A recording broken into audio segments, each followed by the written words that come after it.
Hi, this is James from Big Thief, and you are listening to 89 FM, a Radio Rock. Fala galera, beleza? Eu sou o Wendell Correia e hoje o bate-papo é com James, o baterista da banda Big Thief, que tá lançando um novo álbum em fevereiro de 2022, um nome comprido, vamos ver se eu decorei, chama Dragon New War Mountain, I Believe in You. Aí, foi certinho, o álbum novo deles lançado, está sendo lançado agora em fevereiro de 2022, o álbum com 20 músicas, álbum duplo aí, né, vai ser em vinil, CD. Vou trocar ideia com o James sobre esse novo lançamento, com exclusividade para 89, a Rádio Rock. How's it going, Wendell? Hey James, I'm fine, and you? How you doing? I'm good. So you're going to release a new album. Congrats for that. It's a great album. Thank you. And 20 tracks on a double album. I read that you work on 45 songs. How did you make it? Yeah, kind of just slowly but surely, you know. It was like Adrienne had so many songs written that we knew we couldn't do it in just like one go, because we'd like lose our minds if we were just like in one place recording 45 songs, you know. We just like, it wouldn't happen. So that was kind of the impetus for breaking it up into little chunks, almost to trick ourselves a little bit, to be like, okay, just like these 10 songs for these couple weeks, that's all we focus on. Like, don't even worry about the other ones, we'll get them later, you know. So yeah, it was just kind of like slow and steady, and they just kind of kept piling up as we went along. Yeah. And so in the process of writing, started with the lyrics first? Yeah, usually it's not all the time, but I'd say like 80 or 90% of the time Adrienne will come in with like a complete song with guitar and words, and maybe the form will change a little bit, and it's not arranged at all, it's just on guitar and she's singing. And so she'll bring it in and we'll be like, amazing, beautiful, and then we'll try and figure out how to do it with us. But yeah, like Adrienne just writes a shitload, so that's a big reason why. I mean, that's why we have so many songs. Yeah. And how did you decide the order of the track list for the album? Oh man, it was hard, because at the end, like, sort of part of the process was we didn't want to think about the order as we were going, because otherwise, you know, we just didn't want to be too critical on like, oh, is this one good, is that one good. We're just kind of like, let's do it, let's actually make it first, and then we'll sift through the debris and be like, okay. And so like there was maybe like 10 songs where we all like were 100% like, this has to be on the record, you know, like all four in agreement, like this is important, this felt important when we were doing it. So at the very end, we had a bunch of our friends make sequences of the songs, like some close friends who we really just trusted and we knew Big Thief were like, what are your favorites, you know, just because we don't have perspective anymore at that point a little bit, you know. And so we kind of took little things that our friends would do, and, you know, then like try and make a sequence ourselves, listen to it, be like, oh, it's too long, or like, what, we got to get this one on. So after giving it to our friends, it became a lot of just trial and error, and it took a good month or so to really figure it out, you know. I can imagine. That's the hard stuff. Yeah. When you that create music. Yeah, it was. It starts becoming abstract at that point too, because at that, you know, you have to listen to it, so you've heard all the songs so many times and stuff, and you're just like, is this good anymore? Like I remember the thing was pretty good, but I don't know, you know. And you had everything on the album: acoustic, electric, beats, happy, sad, psychedelic, everything on the whole album. How did you decide how the songs are going to be? And how was working as a producer from your own band? Yeah.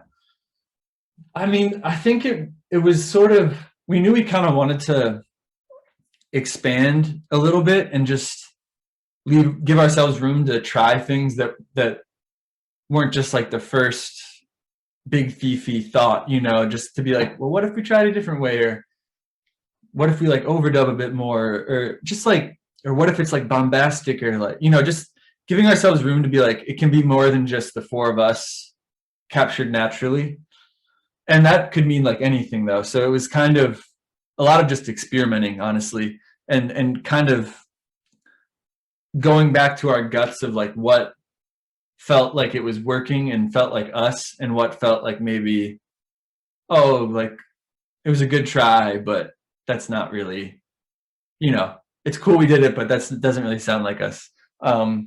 So kind of using that muscle of like, are we being true to our sound as just people, and not limiting it to just like, it has to sound big fifi, but like maybe it can sound different, you know?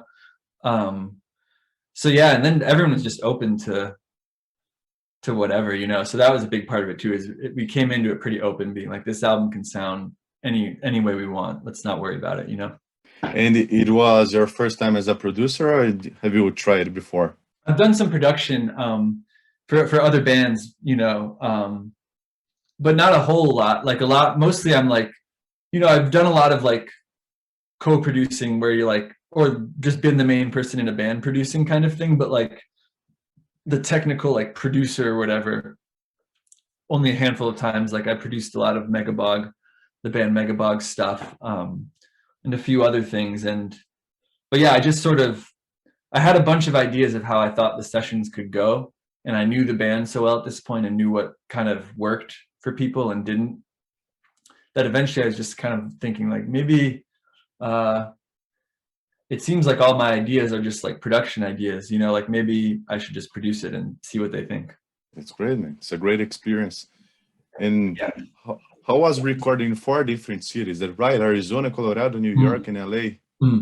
Yeah, it was great. I mean, it really, like, it really worked out in the way I think we thought it would, where just being in a different place makes you play differently, and like, you know, because you feel different, and like, and it's, you have to kind of react to that feeling, and that's kind of what we were hoping for, is that there would be some sort of just like reaction to moving around a bit, you know. And it worked. I mean, it was kind of exhausting by the end, for sure, but it worked. Like, and especially having different engineers, so like, not only were we going to different places, but like the sound of what we were doing in each place was so different, where it'd be like, oh man, each new place would be like, ooh, this is exciting. It doesn't sound at all like the shit we just did, you know? So it kind of worked to like trick ourselves to keep it fresh and not get too bogged down in sort of overthinking it, you know? Did you record on video the experience of recording on different cities? We got a little bit. We have like Adrienne has this VHS camera. I think there's some good stuff. I don't know. I haven't seen any of it. But her brother, Noah, was cooking for us for a couple of the sessions. And I remember there's some great Noah footage that he got of just like, you know, you just kind of look around and Noah's like wandering around with the VHS. So there's definitely some documentation. We'll have to uncover it someday. Yeah, you should post it. It reminds the Sonic Highways by Foo Fighters. Yeah, totally. Oh, we actually did get a video of the song Red Moon on the album. Noah actually has a video of that take, and I think we're gonna put that out at some point. That's great. Yeah. And did you have to deal with COVID issues during the trip? Luckily, I mean, like, no one got COVID, so we didn't have to deal with that, which was great. But the logistics of it all was crazy because of COVID, because it was still like summer 2020 times, so it was still pretty much lockdown in a lot of places, and people traveling, and then like tests and quarantining, and like you know, we were basically just like potted up as a band, and it definitely added a huge logistic stressful layer to everything, of just like, okay, we got the tests, all right, now we wait at the Airbnb 2 days, like make sure we're good before ever we go in the studio that's like right there, but you can't go in yet, just like all stuff like that everyone's been dealing with. But it went smoothly. We were pretty careful, because it was the logistics were such that, like, you know, obviously we don't want to get COVID too, like that would suck, but like if we had to stop, it would be a real pain in the ass, you know. Thank God it didn't happen. Yeah, totally. And who drew the album cover? And which animal is each member of the band? Oh yeah, well, Adrienne drew the album cover, and I'd say which animal to band member, that's up to interpretation. I don't know. I think it's a closely guarded secret by Adrienne. She probably has an opinion, but she won't tell. And do you have a favorite track on the album? I have a lot of, I mean, it kind of goes in waves, like some, you know, some days it'll be something, some days it'll be another.